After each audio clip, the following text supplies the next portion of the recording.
Well, knowledge advances, wrote Karl Popper way back in 1950s, not by repeating known things, but by refuting false dogmas.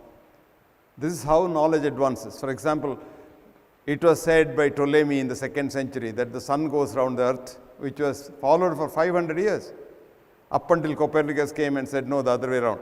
So this has been going on like this. In medicine and in the area of health, this myth is perpetuating for nearly 2000 years now, from the time of the reductionist science of Descartes. What is health? There's a definition called Alma Ata definition of health. Health is absence of this disease, that disease, all kinds of diseases. If you analyze this, it's just a business definition, because if you want to know whether you're healthy or not, you must go for a checkup. And that's a big business, because you're checking up the whole population of the world, if you really can. Because if you're treating only the ill people, it's only a few million in a given day. So that's not the definition, but Indian system of Ayurveda for thousands of years had a beautiful definition, which simply means, in essence, if you have enthusiasm to work, mark my words, and enthusiasm to be compassionate, you are healthy. You can have a disease because all of us have disease. If I now scan all of us for a cancer cell, each one of us will have more than 5 to 10 cancers already inside. But they don't become clinical cancers and kill you, they die themselves. And this is a very important thing. So on a given day, nobody is totally healthy, which if it means that without disease. So this definition of health is very convenient, because you can know yourself in the morning. Get up and ask, do I want to go to work today or do I have to go to work? If you say, and I want to go to work, you're healthy. Do I have to be compassionate? If you say, yes, I have to be compassionate, that's compulsion. I want to be compassionate. And if you want to be compassionate, you're healthy again. Now, having said this, I must tell you the myths in the area of health. When you go and see a doctor, the first thing he asks is, did your father have cancer? Did your father had stroke? He had a heart attack? You get frightened. And if any one of these is positive, you start dying that day. I may get a cancer. I may get heart attack. I may get this. I may get a stroke. All this is myth. You and your parents have nothing in common, because you are not come from your parents. Actually, this is the Indian thought. Children do not belong to parents, they come through parents. But our ancestors are not our parents, but the germs. This world for the first 2000 billion years was run by only germs. And every other planet is like that. And these are the germs which are very compassionate, and they donated a DNA each to us to make the first nucleated cell called the zygote that you and I were on the first day we were made in the mother's womb. And that one cell has become a colony in you of 120 trillion cells, in association with 1,200 trillion germ cells. So for every single cell of yours, that's human cell, you have 10 germ cells. So we are germs. And this germ theory propagated by the Western medicine to use antibiotics as medicines is the one that is killing mankind all over the world because of superbugs. Now germs are our friends, and germs have brought us here, and we belong to them. So you don't have to worry about your family history of this disease or that disease, because there's a big myth going on saying that your genetic analysis, your genome studies, your genetic engineering, stem cell study, preserving your cord blood of your child, preserving your dead body, etc., etc., is a multi-billion-dollar industry. All that is a myth. What is true today is, if you are healthy today, you are lucky. If you are unhealthy today, you are lucky.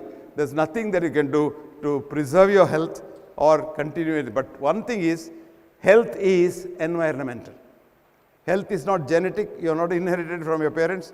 Health is purely environmental. In this context, we again talk of, and we have been talking about, the risk factors.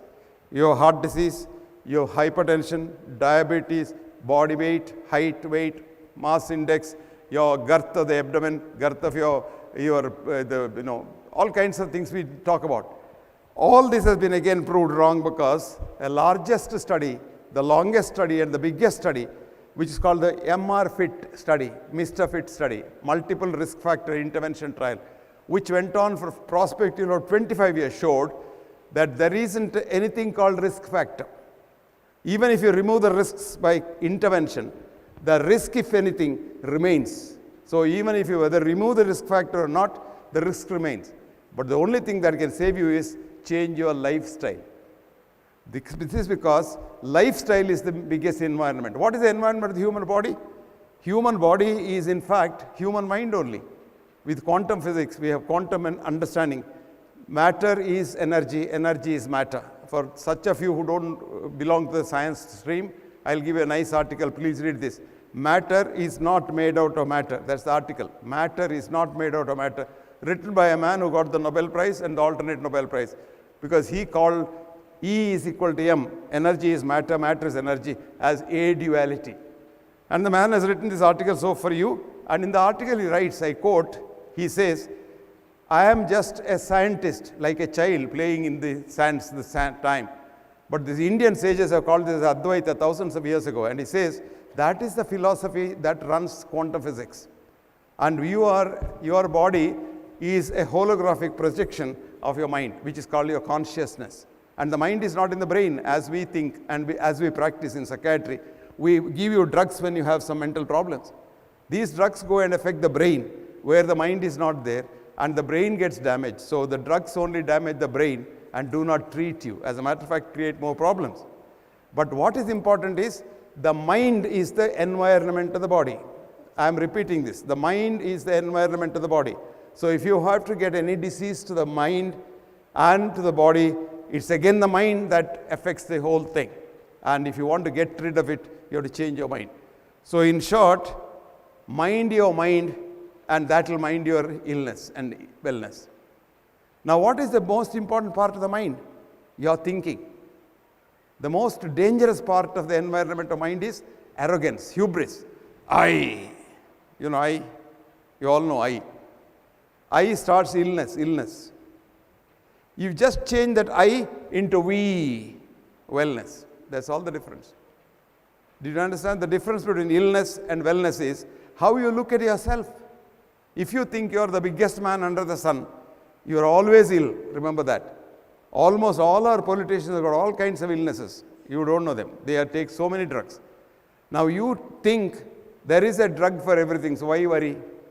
One patient came to me once and said, look doctor, I want to drink, I want to smoke, but I don't want to get diseases. Give me a pill. This is how people think, because they think there is a pill for every ill. But the reality is, while there is no pill for every ill, there is an ill following every pill. And this is true because every pill is a reductionist chemical. And studies have shown when you take a pill, irrespective of what pill it is, from aspirin to the statins or whatever, it goes inside the system and the body's wisdom says, oh, this doesn't belong to me, I don't know, this is a poison, so it must be destroyed, it sends it to the liver. So every tablet that you take, every injection that you take, the drug chemical goes to the liver and damages the liver. And today there is an epidemic called non-alcoholic cirrhosis of the liver. It is a very dangerous disease. There is no treatment at all. The only treatment now they claim is liver transplant. And all this is because today we have a huge disease called adverse drug reactions, ADR. And the ADR is a leading cause of death in the world. And this is because we think wrongly that the disease can be corrected by correcting the body. The disease cannot be corrected by correcting the body. Disease can only be corrected by correcting the mind. And this was shown in elegant studies. And it's also shown that the disease is cured by your own system. Remember that? It's not the outside system. Your own system cures the disease. And this is very interesting. They did a large study in Oxford University with the collaboration of Oxford, Cambridge, Munich and Hamburg universities, led by Oxford's Professor Bengal. And this study they showed that a patient has severe pain, the worst pain that you can have, because pain is man's greatest enemy. Yesterday pain was the enemy, today pain is the enemy, and in your tomorrow also pain will be the enemy of mankind. And our job is cure rarely, comfort mostly, but console always. Even a patient with cancer, I can console him. Even a patient with any kind of pain today, I can relieve. But I was thinking, up until this study came out, that we are treating pain. On the contrary, what's happening is this study elegantly showed that patient had severe pain and they were giving him intravenous drip of morphine. Morphine is the best painkiller. But they told the patient, this is not morphine. What we are giving you is a new vitamin we have found out for you. It will not remove your pain, but your disease will go. And would you believe nobody's pain went? Pain did not disappear when morphia was going intravenously. If you take a tablet of morphia, your pain will go. Then they were surprised. So they did a crossover study. They ran a saline drip, simple saline drip, and told the patient, this is the best salt of morphine that we have discovered. And your pain will go like that. And would you believe the pain went like that? They were nonplussed, what's happening? So they repeated the whole study with an fMRI, concurrent fMRI. fMRI tells you what the brain is doing. And when they found that morphine was running, but the patient believed, mark my words, believed, because he had faith in the doctor that it's not morphine. When he believed it's not morphine, the brain slept. When saline was going and the doctor told him it's morphine, and he believed the doctor, and then pain got relieved because the forebrain produced such powerful opioids that in no time the pain went. So who treated the pain? Not the drug, but your own brain, your own body, your own immune system. Similarly, surgery. You think surgery, okay, surgery is something different. No, they did a study, extensive study like this on bypass surgery. And they showed even bypass surgery is a placebo effect. Nothing happens by the surgery, but the placebo effect. The mind says, okay, I am treated. I've had a bypass surgery, nothing to worry about it. This is a very nice study called Placebo Effect in Bypass Surgery, and the first author's name is Grabos. Grabos is a very big director of interventional cardiology in Harvard. And this study shows that when a patient was taken to the theater, anesthetized, and when he woke up, he was told, you had a wonderful bypass surgery. Your surgery was very successful. And he went home, and he's successful. 1 year later, scanning showed blood supply had come back to the heart, which means you are treating your own self, which is called the placebo effect. If anyone is trying to check this, there's an article called Placebo Effect in Science Translational Medicine, very important journal. It's 2011 is the year, volume is 3, page is 70. And the first author's name is Bingel, B-I-N-G-E-L. He is a professor of medicine in Oxford. All this goes to show now that the myth that we are doing everything and every tablet, every disease requires a pill is all a myth. Having said all this, what is the future? What's your tomorrow? Now we have to get a generation of future generation trained to have a healthy mind. Today, what's the training in the medical college or engineering college or IIT? I was asking a girl a little while ago, what are you trying to do? I'm in biomedical engineering and I'm looking at hospital equipment to see whether we can change that and do something better. These equipment do nothing. As a matter of fact, some of these equipments are the bane for our, you simply scan people. You know, in the olden days, there wasn't anything called multiple cysts in the ovary, this, that and all. Patient is fine. Patient is doing well, but the scan shows something. Is there any woman who does not miss a single ovum coming out of the ovary and making a cyst in it? No, there isn't. But we didn't know that she had a disease. Now, routine screening, everybody had an ultrasound scanning, and they say, cyst in the ovary. The doctor will assure you, don't worry, this cyst is nothing. As you are turning to go, he says, occasionally it may become a cancer. And that's finished. You are dead after that. Every day you're thinking, my sister has become a cancer, my sister has become a cancer. How many of you suffer from gallbladder stones? Most people, they have died at the age of 100 with full gallbladder full of stones. Nothing has happened to them. But today they won't let you. One stone is picked up. And then the man says, do I get this stone out or leave it alone? Then the doctor says, oh, don't worry, nothing will happen. But sometimes, it can come out and block your common bile duct and produce something, and pancreatitis and things like that. And that kills you. So friends, what we have to do is, new generation must be trained. You and I are gone because we are spoiled in this present generation, because up until I went to school, I was supposed to be a genius. I went to school and became an idiot. Because all our intuition is gone, our questioning is gone, curiosity is gone. We are only fed what is to be fed. This is what the Roman Empire started. Socrates started educere. Educe means bring out the best in man. That's called education. Swami Vivekananda said, education is a manifestation of the perfection which is already in man. But the educare system said, teach the child what you want the child to know. And we are continuing that educare. And you put in stuff in things. And this stuffing in things is not education. We have to bring the best out of the child. And that's why you have to use the child as your best friend. And don't use the child as a student in the class to be admonished, to be disciplined, and things like that. No.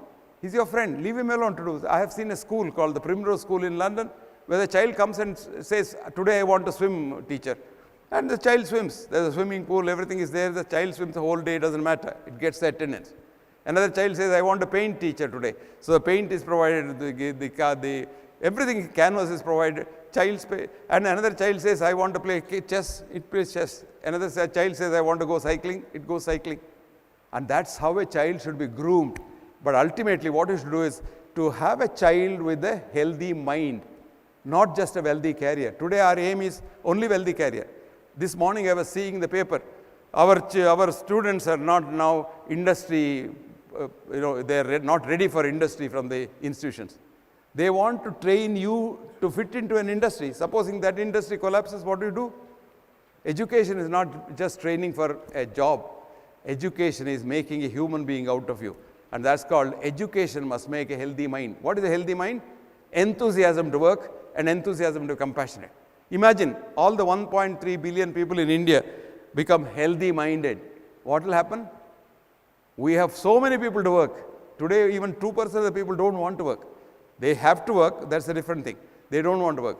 If 100% of the people in India want to work, and 100 people want to be compassionate, where is terrorism? Where is rape? Where is problems? Where is criminal? Nobody. And even probably the politicians will change. So let us create a generation of healthy minds.